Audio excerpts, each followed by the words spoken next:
अस्सलाम वालेकुम दोस्तों, आज मैं आपके लिए लेकर आई हूँ पालक गोश्त बनाने की एक बड़ी ही वीआईपी ऑथेंटिक रेसिपी। आज मैं आप लोगों के साथ वो तरीका शेयर करूँगी जो होटलों पर जिस तरीके से बनाया जाता है, आखिरकार वो इसमें ऐसा क्या डालते हैं, तो वो सारी चीज़ें आज की इस वीडियो में आप लोगों के साथ इंशाअल्लाह ताला शेयर करूँगी। तो यहाँ पर जब भी होटलों पे पालक गोश्त बनाया जाता है ना, तो वो लोग हमेशा पालक का जायका बढ़ाने के लिए इसे हल्का सा बॉयल ज़रूर देते हैं। इससे ये होता है कि पालक की जो एक हल्की सी कड़वाहट होती है, कसैलापन होता है ना, वो ख़त्म हो जाता है और जो इसका जायका होता है वो 10 गुना ज़्यादा बढ़ जाता है इस तरीके से। तो रफली सा कटा हुआ मैंने पालक लिया। पालक मेरे पास यहाँ पर टोटल 1.5 किलो पालक है और मैंने पानी अब बॉयल होने के लिए रखा। जैसे ही पानी गर्म हो गया, इसमें पालक शामिल कर दी।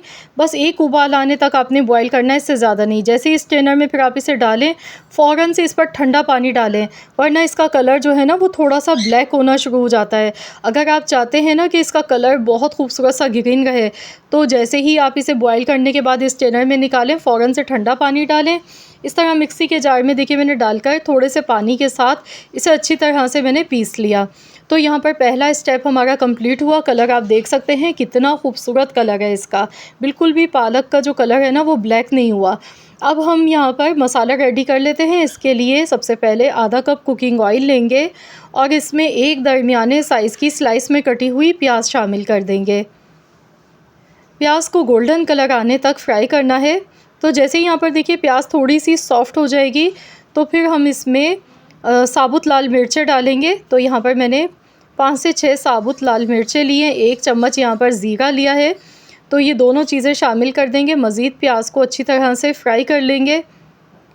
तो जैसे ही प्याज का देखिए कलर चेंज होगा ना, तो फिर हम इसमें गोश्त शामिल कर देंगे। गोश्त मैंने यहाँ पर लिया है आधा किलो बग़ैर हड्डी का गोश्त है ये। आप चाहें तो हड्डी वाला गोश्त भी ले सकते हैं। तो बस इसे अच्छी तरह से फ्राई करेंगे, इतना पकाएंगे जब तक कि गोश्त का कलर चेंज नहीं हो जाता है। अच्छी तरह से गोश्त को आपने यहाँ पर फ्राई करना है। तो यहाँ पर देखिए गोश्त बेहतरीन सा फ्राई हो रहा है हाई फ्लेम पर। साथ ही में पिसा हुआ लहसुन अदरक का पेस्ट इसमें 1.5 खाने का चम्मच डालेंगे। अब मज़ीद इसी तरह से 1 से 2 मिनट तक लहसुन अदरक के पेस्ट के साथ इसे फ्राई कर लेंगे। खूब अच्छी तरह से देखिए गोश्त हमारा फ्राई हो चुका है और बहुत ही बेहतरीन सी इसकी खुशबू आ गई है। अब इसमें हम टमाटर ऐड कर देंगे। 3 दरमियाने साइज़ के टमाटर का इस्तेमाल आपने थोड़ा ज़्यादा करना है, क्योंकि पालक गोश्त जब भी बनाते हैं ना, इसमें टमाटर का इस्तेमाल थोड़ा ज़्यादा किया जाता है। इससे फ्लेवर बहुत अच्छा बनता है सालन का। तो बस इसे अच्छी तरह से मिला लेंगे और इसमें अब हम कुछ पाउडर मसाले ऐड कर लेते हैं। तो यहाँ पर सबसे पहले मैं इसमें नमक डालूँगी हस्ब ज़रूरत। 1 टीस्पून भर के नमक शामिल कर दिया। 1 टेबल स्पून पिसा हुआ धनिया, 1 टेबल स्पून कुटी हुई लाल मिर्चें, 1 टेबल स्पून पिसा हुआ ज़ीरा, आधा चम्मच हल्दी पाउडर का। इस तरीके से आपने ये सारे मसाले इसमें ऐड कर लेने हैं। नमक और मिर्चें तो आप अपनी मर्ज़ी के मुताबिक कम या ज़्यादा भी ले सकते हैं। तो बस यहाँ पर मसालों को 2-3 मिनट तक अच्छी तरह भून लेंगे। बस ध्यान रखिएगा मसाला जलना नहीं चाहिए। तो यहाँ कुछ मिनट के लिए मैंने 1-2 मिनट के लिए मसाले को भून लिया। अब मैं इसमें 2 से ढाई गिलास के करीब पानी शामिल कर रही हूँ, क्योंकि यहाँ पर अब हमें गोश्त को अच्छी तरह से गलाना है। तो चलिए इसे कवर कर देते हैं और ढककर इसे मैं पकाऊंगी 1 घंटे के लिए, या फिर डिपेंड करता है गोश्त के गल जाने पर।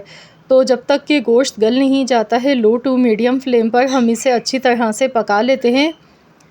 तो यहाँ देख लेते हैं, ये देखिए बीच में ही मैंने 1-2 बार चेक कर लिया था। गोश्त यहाँ पर बहुत बेहतरीन सा गल चुका है। तो अब इसकी अच्छी तरह से हमें भुनाई करनी है। तो यहाँ देखिए गोश्त अच्छी तरह जब भुन जाएगा, पानी खुश्क हो जाएगा, फिर जो पालक हमने पीस के रखी थी ना, ये पालक इसमें शामिल कर देंगे।